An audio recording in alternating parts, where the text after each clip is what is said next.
श्री साई लीला मासिक अंक 7. महाराजांची बोध पद्धती. श्री साई महाराजांचा बोध शाब्दिक नसून प्राय अनुभवद्वारा असे. ते कधीही कोणत्या गहन विषयावर प्रवचन करीत नसत. त्यांचा उपदेश बहुतेक नैतिक असे आणि तो तुटक वाक्यांचा द्वारे असे. महाराज गोष्टी पुष्कळ सांगत. त्यातल्या काही निरनिराळ्या भक्तांच्या संबंधाने असत आणि त्या भक्तांना ताबडतोब किंवा प्रसंगानुसार पटत. काही गोष्टी सर्वसामान्य बोधासाठीच असत. अशा गोष्टीचा अर्थ निरनिराळे भक्त आपापल्या बुद्धिमत्तेप्रमाणे व परिस्थितीप्रमाणे करीत.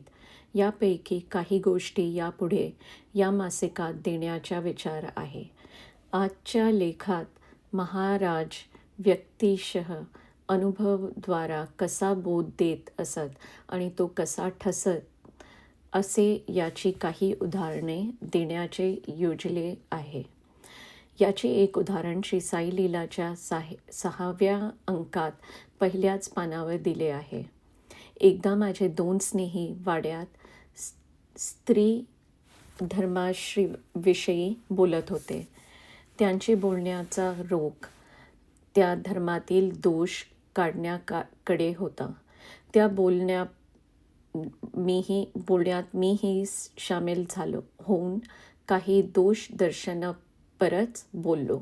नंतर थोड्याच वेळाने मी महाराजांचे दर्शनास गेलो. मी पाया पडू लागताच महाराजांनी आपले पाय मागे आखडून घेतले. या त्यांच्या कृत्याने मला महाराजांच्या नित्याचा उपदेशाची फिरून जाणीव उत्पन्न होऊन मी महाराजांची क्षमा मागितली. त्याबरोबर महाराजांनी मला आपण होऊन म्हणले, इकडे बैस आणि आपले पाय पुढे केले. महाराजांचा नित्याचा म्हणजे आपण कोणाला बरे म्हणू नये आणि कोणाला वाईट म्हणू नये. बरे म्हणण्याची प्रवृत्ती फार कमी असते, वाईट म्हणण्याची खूप असते. गुणापेक्षा दोषकडेच आपली दृष्टी विशेष जाते. म्हणून आपल्याला वाईट बोलू नये अशा संबंधाचे महाराजांचा कटाक्ष असे. एकदा हे तत्व महाराजांनी इतक्या जोरदार तऱ्हेने आणि अशा शब्दांनी सांगितले की ते शब्द व ती तऱ्हा वारंवार माझ्या पुढे उभी राहतात. ती शब्द हे: महाराज म्हणले, काका, तू कोणाला वाईट म्हणलेस की मला दुखणे येते. महाराज सर्वठायी आहेत, म्हणजे सर्वव्यापी आहेत. हे ज्याच्या मनाला पटेल त्याला त्यांच्या शब्दाची सत्यता पटल्याशिवाय राहावयाची नाही. कोणालाही दुखवणे म्हणजे महाराजांना दुखवणे आहे. कबीर महाराजांनी म्हणल्याप्रमाणे, सब घट में राम जागे, क्यों किसका दिल दुखाना. एकदा काही मंडळी वाड्यात बोलत बसली होती. त्यापैकी एका गृहस्थाने तेथे हजर नसलेल्या एका व्यक्तीची बरीच निंदा चालविली. ती निंदा श्रोत्यांना रुचली नाही, पण कोणी काही त्याबद्दल उद्गार काढला नाही. थोड्याच वेळाने निंदा करणारे गृहस्थ बहिर्दिशेला गेले. ते गेल्यानंतर थोड्याच वेळाने महाराज लेंडीवर जाण्यास निघाले. महाराज वाड्यापाशी आले तेव्हा वाड्यातील मंडळी महाराजांचे दर्शनास गेली. महाराजांनी त्या निंदा करणाऱ्या गृहस्थाविषयी विचारले, कोठे आहे? मी म्हणले, ते बहिर्दिशेला गेले आहेत. महाराज नुसते बरे एवढे बोलले. ते गृहस्थ परत आल्यावर मी त्यांना सांगितले की महाराजांनी आपल्याबद्दल विचारले होते. तेव्हा ते म्हणले, महाराज मला भेटले. त्यांनी मला एक डुक्कर दाखविले. त्याचे तोंड सगळे मळाने भरले होते व तो ते मोठ्या आवडीने चाटीत होता. महाराज मला म्हणाले, पहा, तो किती प्रेमाने खातो आहे, पण आपल्याला त्याची खिळसच येते. असेच कोणी दुसऱ्याची निंदा करू लागला की ती त्याला गोड लागते. ऐकणाऱ्याला ती रुचत नाही आणि ती वाईटच. कशाला कोणाची निंदा करावी. सारांश: महाराज बारंबार अनुभव देऊन आपले साक्षित्व पटवीत त्यामुळे मनावर साहजिकच एक तऱ्हेचा दाब उत्पन्न होऊन अंतःकरणाच्या शुद्धीला मदत होत असे. गुरुपौर्णिमे उत्सव दर वर्षाप्रमाणे गेल्या आषाढ शुद्ध पौर्णिमेस शिर्डीस हा उत्सव मोठ्या थाटाने झाला. आषाढी एकादशीपासून साई महाराजांची भक्तमंडळी शिर्डीत जमू लागली. नागपूर, खांडवा, हरदा, ग्वालेर, नाशिक, मुंबई, डहाणू, पुणे वगैरे ठिकठिकाणची भक्तमंडळी उत्सवकरिता आली होती. यंदा महाराजांच्या पदरी असलेले दोघे गवई मुद्दाम उत्सवाकरिता येवल्याहून आले होते. येणाऱ्या मंडळीकरिता गाड्यांची व्यवस्था शिर्डीहून करण्यात आली होती. त्यामुळे मंडळीचा कोपरगाव ते शिर्डीपर्यंतचा प्रवास बराच सुकर झाला. उत्सवाचे वर्णन देण्यापूर्वी हा उत्सव शिर्डीस प्रथम केव्हा व कसा सुरू झाला त्याची माहिती वाचकांना मनोरंजक वाटेल म्हणून ती आम्ही थोडक्यात येथे देत आहोत. प्रत्येक पंचांगात आषाढ शुद्ध पौर्णिमा हा व्यासपूजेचा दिवस म्हणून देण्यात येतो. श्री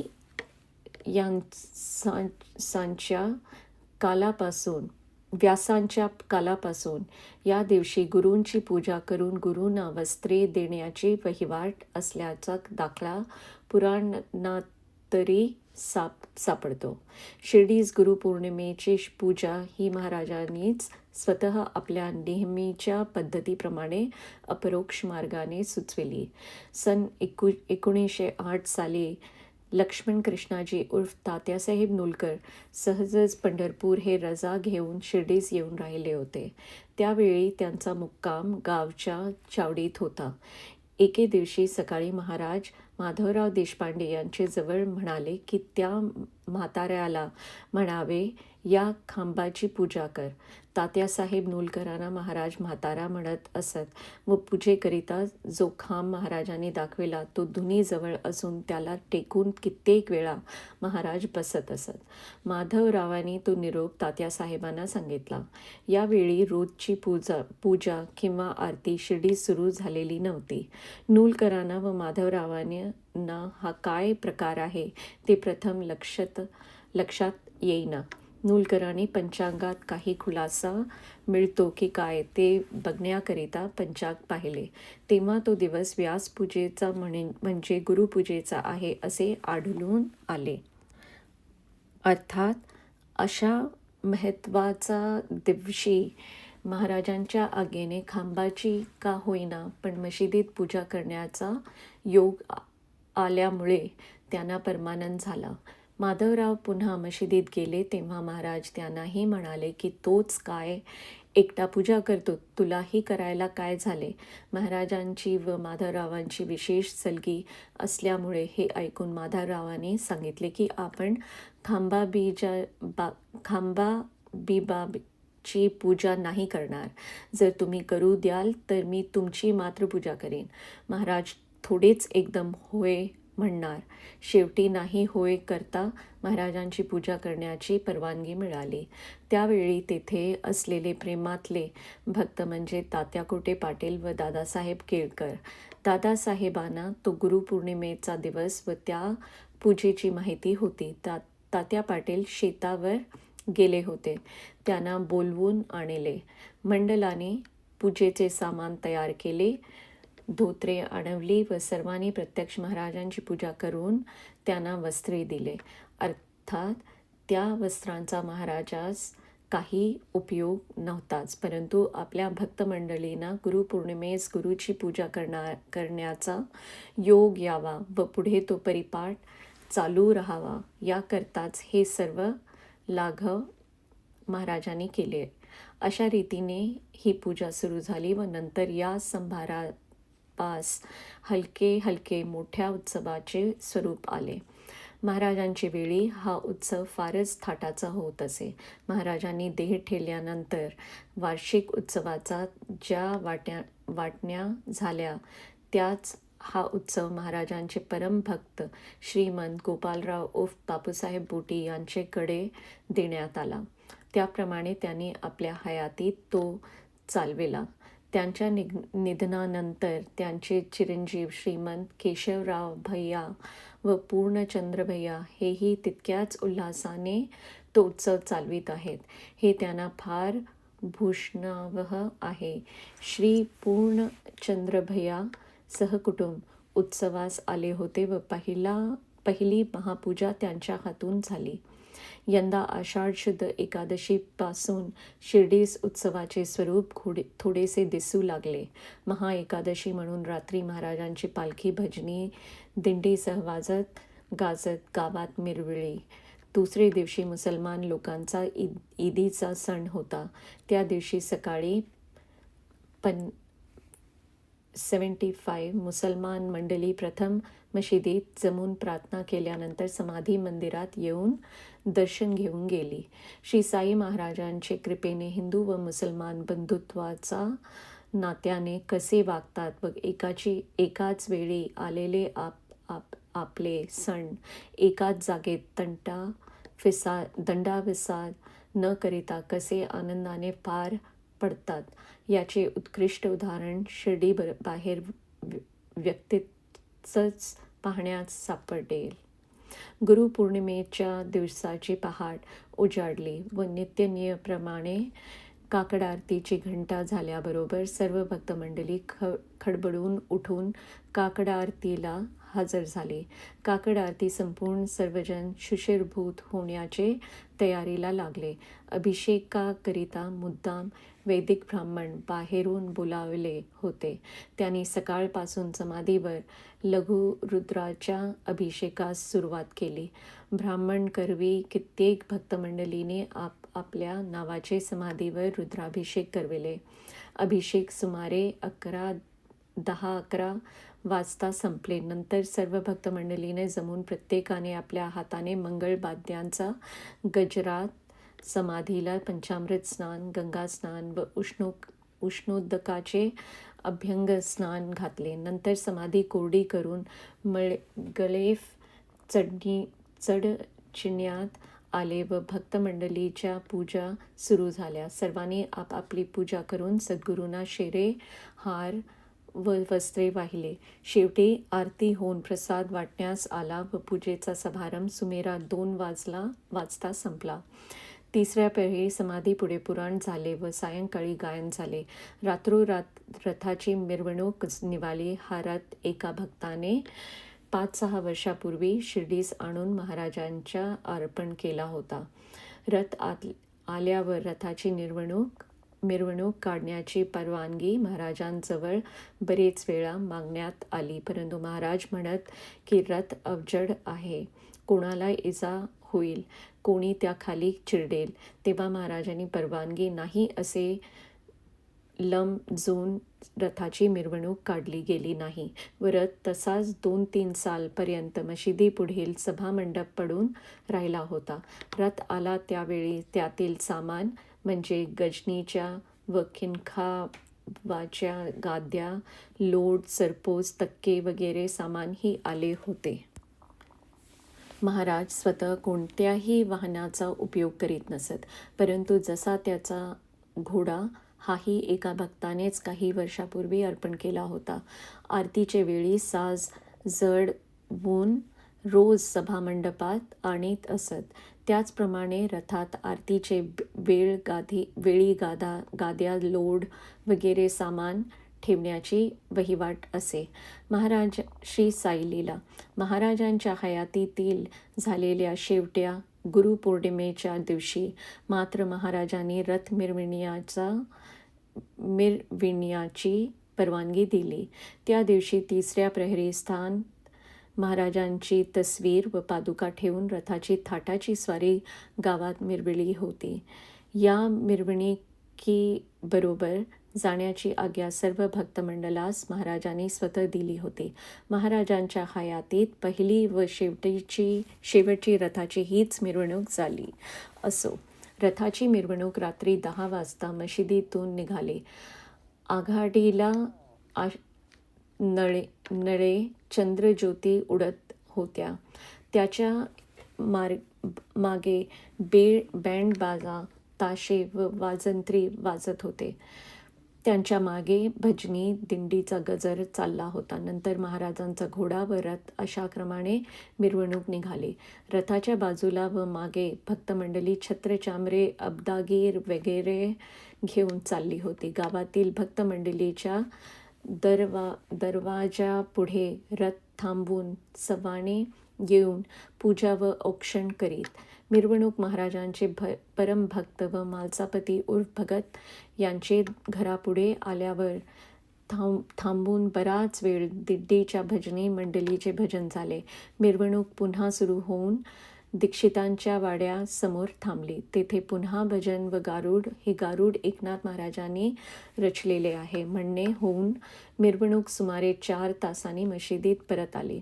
नंतर समाधीगृहात शेजारती होऊन प्रथम दिवसाचा कार्यक्रम संपला. दुसरी दिवशी उत्सवप्रीत्यर्थ गरीब लोकांना भोजन दिले. सुमारे 1000 पान जेवून उठले. रात्री मशिदीच्या सभामंडपात वारकरी पंथाचे हरिकीर्तन झाले. कीर्तन संपल्यावर महाराज ज्या थाटाने एक दिवसा आड चावडीत निजण्यास जात असत त्याच थाटाची मिरवणूक काढून पालखी चावडीत नेली व तेथे शेजारती झाली. तिसरे दिवशी सकाळी समाधीपुढे काल्याचे कीर्तन व निरनिराळे काळ्याचे खेळ होऊन दही हंडी फुटली व गोपालकाला होऊन उत्सव समाप्ती झाली. वार्षिक शिरस्तपाप्रमाणे तात्या पाटलाने पाहुणे मंडळींना आपल्या घरी बोलवून पार्टी दिली व नंतर उत्सवास आलेली मंडळी सवडी प्रमाणे परत रवाना झाली. महाराजांचे अनुभव. महाराजांनी शिर्डीस देह ठेविला त्याच रात्री पाडल्यास माझ्या पुतण्या चिरंजीव माधव यास स्वप्न पडले की नाशिकास एका मोठ्या योग्याने समाधी घेतली.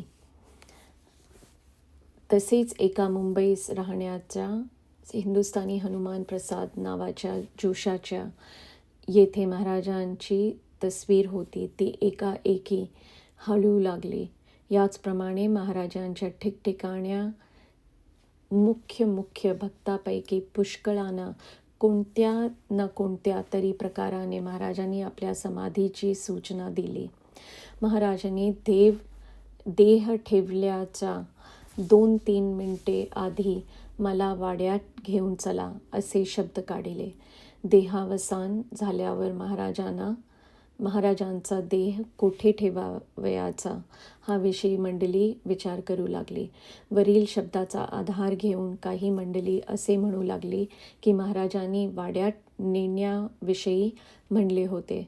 याचा अर्थच हा की महाराजांची समाधी बापूसाहेब बुटीच्या वाड्यात व्हावी. उलट काही मंडळी म्हणू लागली की महाराजांच्या देहाला खासगी वाड्यात न ठेविता कुठेतरी खुल्या जागेत त्यांची समाधी व्हावी. याबद्दल एक दिवस लढा पडून शेवटी महाराजांच्या बापूसाहेबांच्या वाड्यातच समाधी द्यावयाची असे सर्वानुमते ठरले व त्याप्रमाणेच झालेही. हा वाडा पहिल्याने बापूसाहेब बुटींना राहण्यासाठी म्हणून योजिला होता. वाड्यांचे काही काम झाल्यावर सन 1916 च्या डिसेंबरमध्ये महाराज आजारी पडले. तेव्हा नानासाहेब चांदोरकरांना अशी स्फूर्ती झाली की हा केवळ खासगी वाडा व्हावयाचा नसून यात देऊळ असावे. महाराजांना या संबंधाने विचारता त्यांनाही देऊळ करण्याविषयी आज्ञा केली. त्याप्रमाणे मधला भाग देवळाचा करून बाकीचा राहण्याचा भाग करावा असे ठरले. देवळासाठी कारागीर नागपुराहून बोलावले. त्यांनी काही काम केले व त्यांना एकाएकी काही कारणास्तव परत जावे लागले. तेव्हा देवळाचे काम शिल्लक राहून बाकीचे काम चालू केले. देवळाचे काम महाराजांच्या देहावसानापर्यंत तसेच पडून राहिले व त्यामुळे त्या भागात महाराजांची समाधी करिता आली.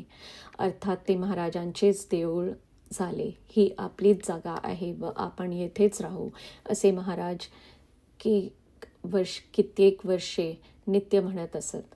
महाराजांच्या आशीर्वादाने शेकडो निपुत्रिक लोकांना पुत्र संतती होऊन ते आनंदात आहेत.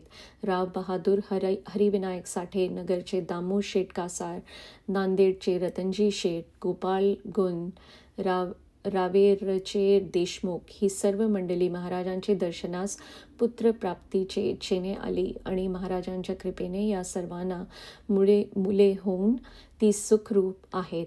पण याशिवाय गुरीबामध्ये असे हजारो लोक सापडतील की त्यांना महाराजांच्या आशीर्वादाने मुळे झाले. रामनवमीच्या यात्रेत तर मुळे मागण्याच्या बायका अतोनात येत. इतकेच नव्हे तर दर गुरुवारीही येत. कित्येक बायका येथे न येता आपल्या घरीच महाराजांना नवस करीत आणि महाराज नवसाना पावत. पुण्यास अशीच एक बाई पुत्रासाठी आतुर असून तिने महाराजांना नवस केला. त्यानंतर लवकरच महाराज तिच्या स्वप्नात गेले आणि तिला आशीर्वाद देऊन तिच्या हातात नारळ दिला. बाई जागी होऊन पहाटे तो नारळ खरोखरच तिच्या अंथरुणाजवळ ठेवलेला तिला दिसला. तिला अर्थात अति आनंद झाला व योग्य वेळी प्रसूत होऊन तिला मुलगा झाला. मुलगा वर्षाचा झाल्यावर ती त्याला येथे घेऊन आली आणि महाराजांच्या पायाजवळ त्याचे जावळ उतरविले. महाराजांनी कोणत्याची पुत्रेच्छू बाईला फळ दिले की तिला मुलगा होणारच असा सर्वांचा अनुभव असे. इतकेच नव्हे तर महाराजांनी समाधी घेतल्यावरही कित्येक बायांनी महाराजांना नवस केल्याने त्यांना मूल झाल्याची उदाहरणे आहेत. याचे ताजे उदाहरण म्हणजे एक जगन्नाथ नावाचा मनुष्य येथे महाराजांच्या घोड्याची चाकरी करण्याच्या कामावर होता. तो पुढे बुवा बनला व पनवेल तालुक्यात उळवे नावाचे गावी शंकराचे देवळात बसला. तो तेथे असताना तेथील शंकररावजी शेठ यांची स्त्री सौ उमाबाई हिची ओळख झाली. शंकररावाला पुत्रसंतती नसल्यामुळे त्यांनी उमाबाईचे आग्रहाने दुसरे लग्न केले. त्या कुटुंबालाही संतती होईना. एके दिवशी जगन्नाथाने उमाबाईचे सांगण्यावरून तिच्या सवतीच्या ओटीत नारळ घातला आणि तिला सांगितले की जर हिला मुलगा झाला तर तुम्ही महाराजांचे समाधीचे दर्शनास जावे. त्याप्रमाणे तिने नवस केला तो असा, जर माझ्या सवतीस मुलगा झाला तर मी तुमच्या दर्शनास येईन. नवस केल्यापासून 1 वर्षाचे आत त्या बाईस मुलगा झाला. तो नवस फेडण्यासाठी उमाबाई येथे आली होती. जगन्नाथाने पुढे उळवे गाव सोडला, पण त्यावेळेस उमाबाई येथे दर्शनास आली त्यावेळेस तोही येथे अकस्मात आला होता. उमाबाईने येथे एक नारळ पाहिला. त्याचे शेंडे पावली भार सोन्याच्या मिठाचे आकाराचा दाणा करवून वांगलेला होता. तो नारळ येथे श्री संस्थानाचे कोठीत आहे. एका गृहस्थाचा मुलगा काही वर्षे नाहीसा झाला होता. तो गृहस्थ महाराजांकडे गेला व मुळाबद्दल प्रार्थना केली. महाराज म्हणाले, तो तुला लवकरच भेटेल. 2 दिवसांनी त्या गृहस्थाला घरी येण्याची परवानगी दिली. तो गृहस्थ ठाण्यास राहत असे. तो ठाण्याच्या स्टेशनावर उतरला तर त्याच वेळेस मुंबईकडील गाडी आली व त्याच गाडीतून त्या गृहस्थाचा मुलगा उतरला. अर्थात महाराजांकडून परतताच आपल्या गावी आपल्याबरोबर स्टेशनावरच बापलेकाची भेट झाली. एकदा माधवराव देशपांड्यांना एक स्वप्न पडले. स्वप्नात महाराज आले व म्हणाले, गोवर्धनदासकडे गेला होतास का? त्याची आई वारली. त्याच्याकडे आपल्याला गेले पाहिजे. त्याप्रमाणे माधवराव तिसरे प्रहरी गोवर्धनदासकडे गेले. तो तेथे कळले की त्याची आई 1-2 दिवसापूर्वी वारली. द्वारकानाथ प्रधान हे एकदा महाराजांचे दर्शनास गेले होते व त्यांनी आपल्या सासऱ्याकडून एक पत्र महाराजांचे नावाने नेले होते. ते पत्र द्वारकानाथांनी महाराजांजवळ दिले. महाराजांनी पत्र उलटे धरले व ते म्हणाले, जाते का? महाराजांचे शब्द मी ऐकले, पण दुसऱ्या मंडळींनी ऐकले नाहीत. मग पत्र वाचून दाखवायला सांगितले. पत्रात द्वारकानाथाची बायको आजारी असल्याबद्दल मजकूर होता. पत्र वाचले गेल्यावर द्वारकानाथांनी विचारले, कुटुंबाला कधी येथे आणता? महाराज म्हणाले, 4 दिवसांनी येईल. त्यानंतर बरोबर 4 दिवसांनी बाई वारली. मंडळीला आश्चर्य वाटले, पण महाराजांनी पहिले शब्द ऐकले होते म्हणून मला झालेल्या गोष्टीची नवल वाटले नाही. एका गुरुपौर्णिमेमध्ये वेळी गोविंद रघुनाथ दाभोलकर उर्फ अण्णासाहेब हे सहकुटुंब शिर्डीस गेले असता त्यांच्या जवळचे पैसे संपले. पुढे 1-2 दिवसांनी हरी सीताराम दीक्षित व मोरेश्वर प्रधान हे शिर्डीस गेले. प्रधानाचे रुपये दुसरे दिवशीच संपले. महाराजांनी पुन्हा प्रधानाला जवळ दक्षिणा मागितली. ते म्हणाले, पैसे नाहीत. तेव्हा महाराज म्हणाले, त्या अण्णासाहेबाकडे जाऊन माग. आदले दिवशी काही वेळपर्यंत अण्णासाहेबाकडेही पैसे नव्हते असा सर्वांचा समज होता आणि तो खराही होता. तरी पण बाबाची आज्ञा म्हणून प्रधान त्यांच्याकडे मागावयास गेले. प्रधान पैसे मागू लागले हे पाहून अण्णासाहेबास आश्चर्य वाटले, कारण त्यांनी घरून बांद्र्याहून मागविलेली व त्याच दिवशी धोडबेल आधी एका गृहस्थाने त्याच्याजवळ आणून दिलेली रक्कम तिसरे कोणासच ठाऊक नव्हती. अण्णासाहेब प्रधानास म्हणाले, मजकडे आत्ताच रक्कम आली हे तुम्हास कसे कळले? तेव्हा ते म्हणाले, मला काय ठाऊक, मला बाबांनी पाठविले म्हणून मी आलो. अर्थात महाराजांचं सर्व कळते त्याचा हा प्रत्यय आला.